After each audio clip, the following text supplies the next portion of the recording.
The sharp, violent crash of shattering glass echoed through the pristine marble lobby of the grand spa. A hand-woven basket, filled with carefully dried mountain herbs, tumbled across the floor. The delicate leaves scattered like worthless debris. Across the polished stone, this filthy, pathetic weed is ruining the aesthetic of my luxury establishment. The spa manager, a man whose expensive cologne could not mask the ugliness of his arrogance, sneered at the young woman kneeling before him. Rose kept her head bowed. Her rough, calloused hands trembled as she frantically tried to gather the scattered leaves. She had spent the entire night climbing the freezing peaks of the high pass just to harvest this rare frost tea. Her fingers were still numb from the biting wind that whipped across the mountain ridges.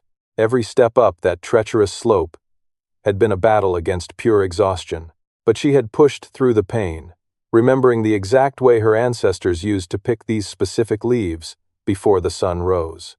It was a sacred craft, a generational secret passed down through her village for centuries, and right now, it was the only way she knew how to pay for her mother's soaring hospital bills.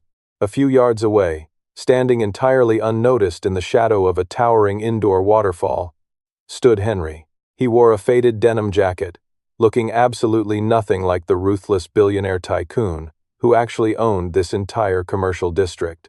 He was holding the hand of his 7-year-old daughter, Lily. Lily was a little girl who had lost her hearing in a tragic accident, and along with it, her will to interact with the world.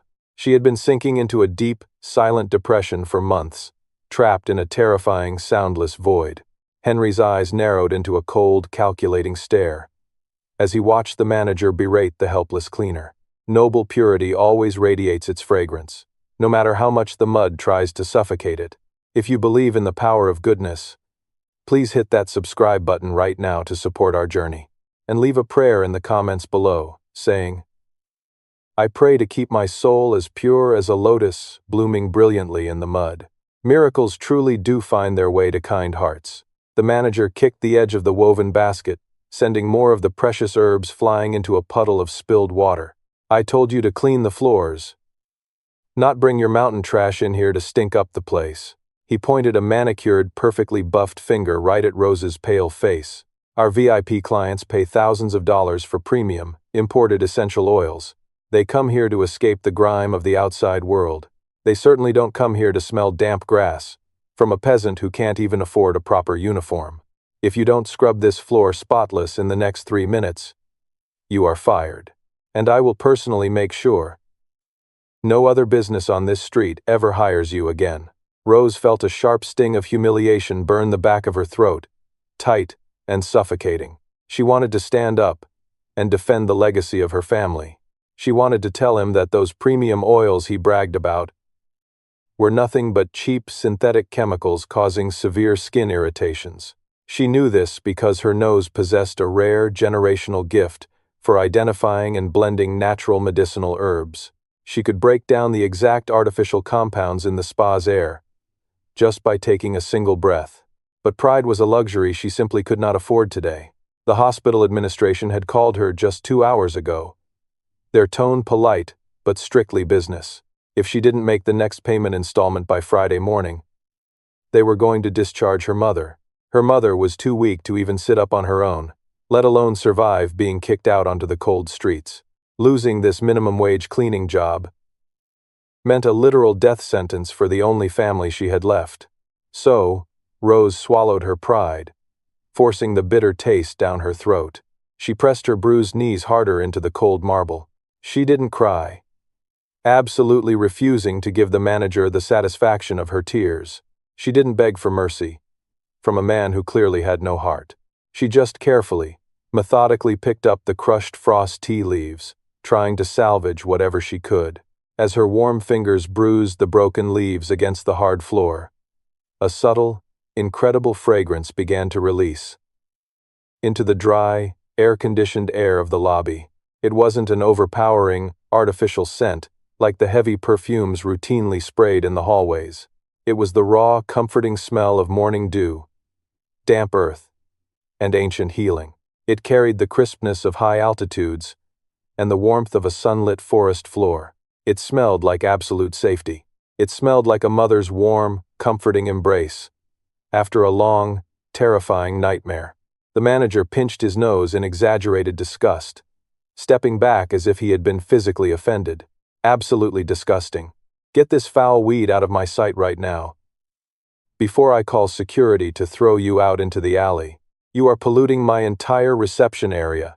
But something profound was happening in the room, completely ignoring the manager's ridiculous tantrum. The heavy, chemical smell of the spa was being gently pushed back by the pure, grounding aroma of the frost tea. Over in the shadows, little Lily suddenly let go of her father's hand. Henry flinched, startled by the sudden, unexpected movement. Lily hadn't let go of him voluntarily in over half a year. She hadn't shown a single shred of interest in anything or anyone since the accident that took her hearing and shattered her spirit. But right now, her small nose was twitching, capturing the invisible molecules dancing in the air. Her eyes, usually dull and staring blankly at the floor, were wide, bright, and intensely focused. She took a slow, hesitant step forward, leaving the safety of her father's shadow. Then another step, her small shoes making soft thuds on the marble. Henry held his breath, his heart pounding wildly in his chest. He was terrified that making a sound or pulling her back would break whatever fragile, magical spell had just captured his daughter's attention. Lily walked straight past the expensive displays of imported lotions and gold-leafed serums. She walked right past the manager, completely ignoring his loud, angry voice echoing off the walls. She stopped right in front of the kneeling cleaner. Rose paused her sweeping, looking up in sheer surprise at the little girl standing over her. Lily slowly reached out a small, pale hand toward the mess on the floor. She didn't touch the broom or the dustpan. She gently touched the woven basket holding the bruised leaves. She closed her eyes, took a deep, long breath, pulling the scent deep into her lungs. And for the very first time in 8 agonizing months, the corners of Lily's mouth lifted into a soft, genuine smile.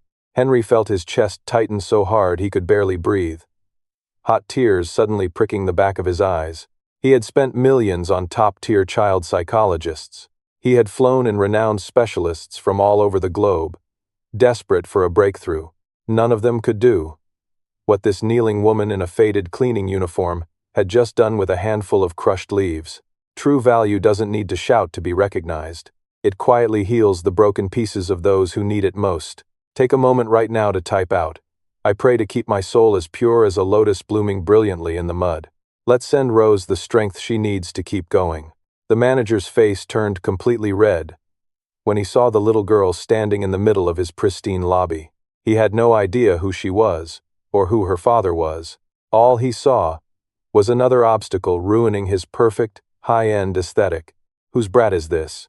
Security, get this filthy woman and this stray kid out of my spa. Immediately, he lunged forward, raising his hand as if he was going to roughly shove little Lily out of the way. Rose didn't even think about the consequences. Her maternal instincts flared hot and blinding in her chest. She threw her body forward, shielding the little girl with her own slender shoulders. She braced for the violent impact, squeezing her eyes shut and waiting for the pain. But the impact never came. Instead, a sickening crunch of bone and a loud, pathetic gasp echoed through the lobby. Rose slowly opened her eyes. The man in the faded denim jacket was standing right in front of her. His large, calloused hand was wrapped around the manager's wrist in a grip that looked like solid iron. Henry's face was perfectly calm, but his eyes were terrifyingly cold. They held the kind of quiet, absolute authority that only comes from someone who owns everything they look at. "Touch my daughter, and I will make sure you never use this hand again." His voice was low, barely a whisper, yet it somehow paralyzed every single person in the room. The manager whimpered, his previous arrogance entirely evaporating as he fell to his knees in sheer agony. Henry let go of him with a look of utter disgust. He then knelt down on the cold marble floor, completely ignoring the dirt staining his faded jeans. He looked gently at Rose, his eyes softening as he glanced at the crushed tea leaves she had been trying so desperately to save. He reached out and picked up a single, bruised leaf. He brought it to his nose and closed his eyes. A violent shudder ran through his entire body. For the past decade, His massive corporation had spent billions trying to synthesize this exact biological compound. They had sent elite expeditions to every remote corner of the globe, searching for the lost heritage formula of the high mountain healers.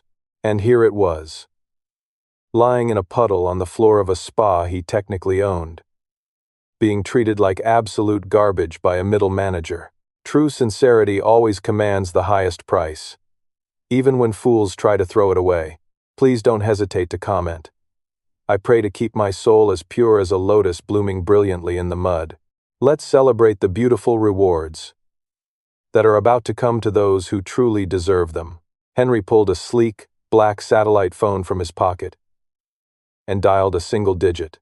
Cancel the overseas merger immediately. I finally found the Genesis formula. He paused, looking coldly at the manager who was now cradling his bruised wrist and sobbing quietly. And call the legal department right now. I want this entire commercial block liquidated and transferred to my personal holding company within the hour. Oh, and the manager of this flagship branch is terminated immediately. Make sure his industry license is permanently revoked for utilizing unauthorized, toxic synthetic chemicals on our clients. The manager's face drained of all color, turning a sickly, ghostly pale. He recognized that custom phone.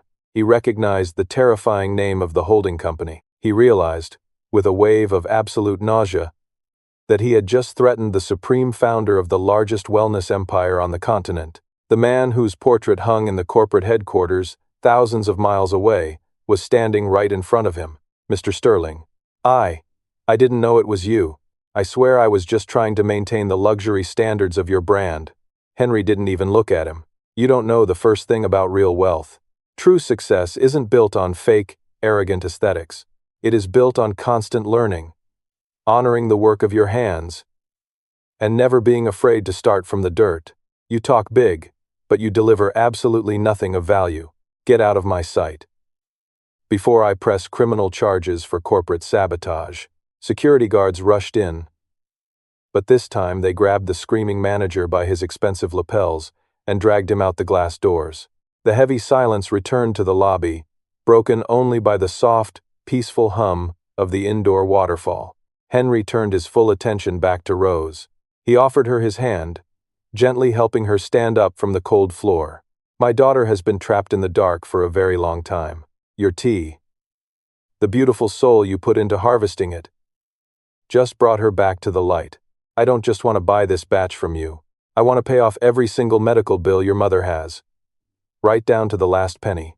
And I want you to become the global creative director of our new heritage healing line. The world desperately needs the comfort that your hands can provide. Rose stood there, completely stunned, the cheap plastic broom slipping from her trembling fingers. She couldn't believe what she was hearing. Just 10 minutes ago, she was preparing herself to be thrown out onto the freezing streets, terrified that her mother would die because of her failure. Now, the most powerful man she had ever met was looking at her with absolute respect and gratitude.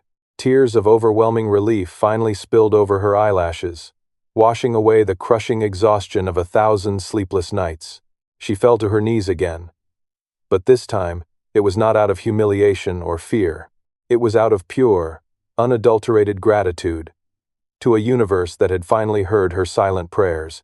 When the world discards the simple, quiet things, destiny steps in to compensate with the most brilliant, magnificent love imaginable. Fast forward 2 years later, the heavy, toxic smog of the city felt like a distant, faded nightmare that belonged to another lifetime entirely. High up on the misty peaks of the mountain pass, the air was crisp, clean, and filled with the scent of blooming herbs. The morning sun broke through the thick, rolling clouds, casting a magnificent golden glow over the endless terraced tea fields. Little Lily was running through the green rows, her small hands brushing against the dew-covered leaves. She was laughing out loud, her joyful, musical voice echoing across the beautiful valley. She was healthy, vibrant, and completely full of life, having left the dark silence of her past far behind. Rose stood on the wooden porch of their newly restored ancestral home, watching the little girl with a heart full of absolute love. She had even dug a small crystal-clear fish pond near the tea rose, creating a perfectly balanced, self-sustaining ecosystem of life and nature. She was wearing a simple but elegant woven dress, her hair blowing gently in the mountain breeze. She took a deep breath, pulling the pure, frosty air into her lungs, feeling perfectly grounded and whole. Henry walked up behind her, his footsteps soft on the wooden floorboards. He wrapped his strong arms around her waist, pulling her back against his chest. He rested his chin on her shoulder, completely at peace with the world they had built together. He gently turned her around, looking deep into her eyes with a love that defied all logic and expectation. Without saying a word, he got down on one knee right there in the rich, fragrant dirt of the tea fields. He reached into his pocket and held out a simple, breathtaking ring. The diamonds sparkled under the mountain sun, looking exactly like the morning dew on a pristine lotus petal. Far away in the dirty, unforgiving city alleys, a former luxury spa manager pushed a heavy, foul-smelling trash cart. His hands were blistered, and his heart was heavy with the crushing weight of a lifetime of arrogant, irreversible regrets. But up here on the mountain, there was only light, warmth, and endless possibility. Please leave one final comment saying, "I pray to keep my soul as pure as a lotus blooming brilliantly in the mud." Let this be a beautiful blessing for their incredible journey together. And don't forget to hit that subscribe button, so you never miss another miraculous story of karma and true healing.